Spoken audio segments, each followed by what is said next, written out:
Hey guys, this is Kodo from GTAGaming.com. We have just a few hours left until GTA Online goes live, and in case you didn't know, some of us at GTA Gaming were invited by Rockstar to get some first-hand experience with GTA Online earlier this week. I opened it up to you guys to ask us questions, so here's everything people wanted to know. Hopefully this gives you guys a little bit of insight and get you hyped for GTA Online. Get ready, I'm about to throw a ton of info at you. So one thing people wanted to know about was character customization. All the normal stuff that's in the single player game like clothes and haircuts and tattoos is already there. Now when you create your online character, how he looks depends on your grandparents. So you have 4 grandparents and you choose how they look, their race and their skin color and everything.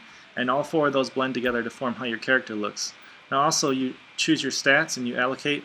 So you can choose to be athletic, or you can choose to be more criminal or more legal looking, and that kind of changes how you look. So you can look more like a thug or a gangster, or you can have a nice suit on, or you can be like really muscular, and all of these play into how effective you are online. So I put my stats mainly into driving and shooting, but I didn't put very much into stamina, so I sucked on the triathlons, but I did well on the death matches. So the free roaming world is alive with other peds and traffic. Basically you join a session, and each session has up to 16 people. It's kind of like an instance where you invite friends and crew members into your session, and then you can lock it, or you can invite more people who are similarly ranked to you. Then everybody in that free roam can do what they want, but at any time you can host a race or a deathmatch or a job, and then you send a text message to your friends and it'll invite them into a lobby. And not all 16 people have to accept it. You can do something with as low as 2 people, but of course it's more fun with more people.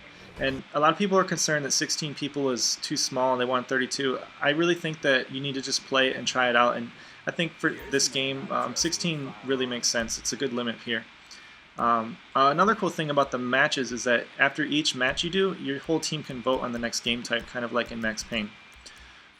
So while you're free roaming, there's ATMs located all throughout the map, and if you're walking around with a lot of cash, other players can kill you and they can take it, so you need to deposit your cash as often as you can.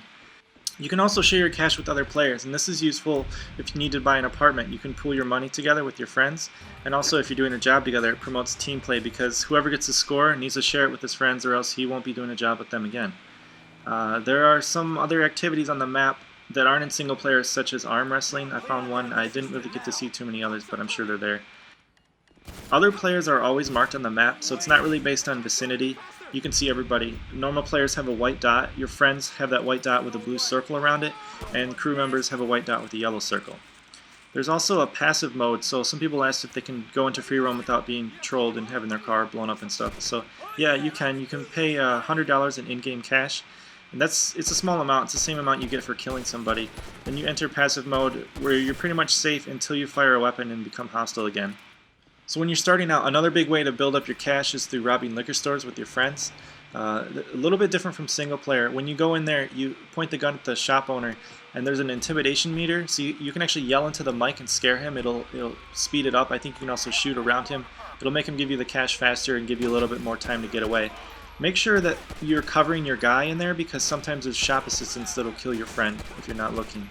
Now, this is different from single player, because I think in single player you only get 1 or 2 stars. Here you almost guaranteed get 3 stars, and you have to lose the heat in order to keep the money and get points from that.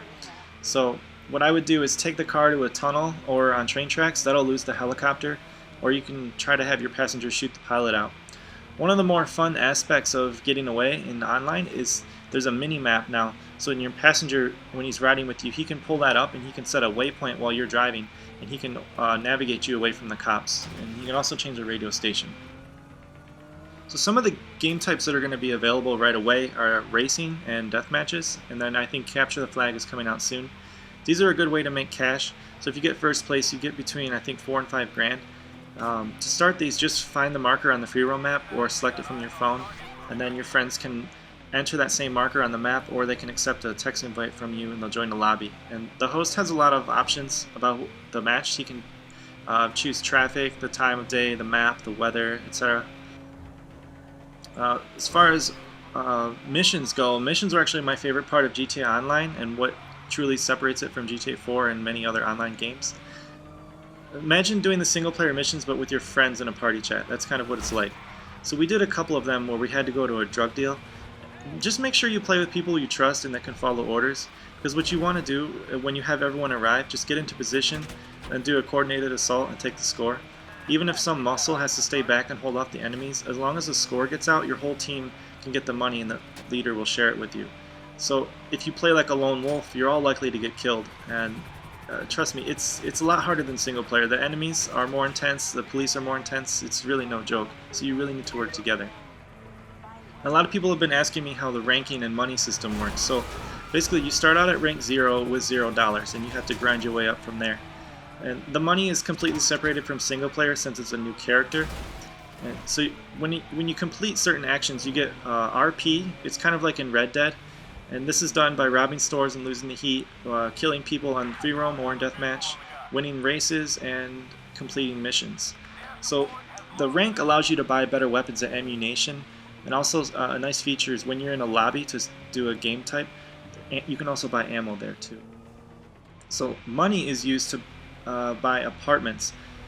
So the cheapest apartment I think was like 80 grand, and that took a while to get, even playing together with friends and pooling the money together. But there's a lot of apartments, and I would say like 20 or 30 of them, and they get more expensive, up to like over 400,000. There's unfortunately no businesses to buy, but the apartments, some of them start out, the cheaper ones start out with 2 cars in the garage, and then you can hold up to 10 cars for the more expensive ones. We actually did manage to buy an apartment when we were playing together. We bought the cheapest one, and it's kind of cool. You can, they're locked, so whoever owns it has to allow you to go in. So you walk up to the door and you buzz them, and then the owner who's inside the apartment will let you in. And I think if multiple people own the same apartment in the same session, then you just select which friend's house you want to join. When you get in there, you can just do things like watch TV and drink, just kind of mess around. But I think at some point Rockstar is going to add heist planning boards, so similar to single player, where you can plan some of the more intense missions. Now, apartments are actually necessary to grind up to because they'll allow you to pull bigger jobs. You know, bigger jobs, more money. So that's it. If you have any other questions, you won't have to wait long to find out, so don't ask me. Some of this info is probably not totally accurate since we didn't play the final build, but we'll know soon enough.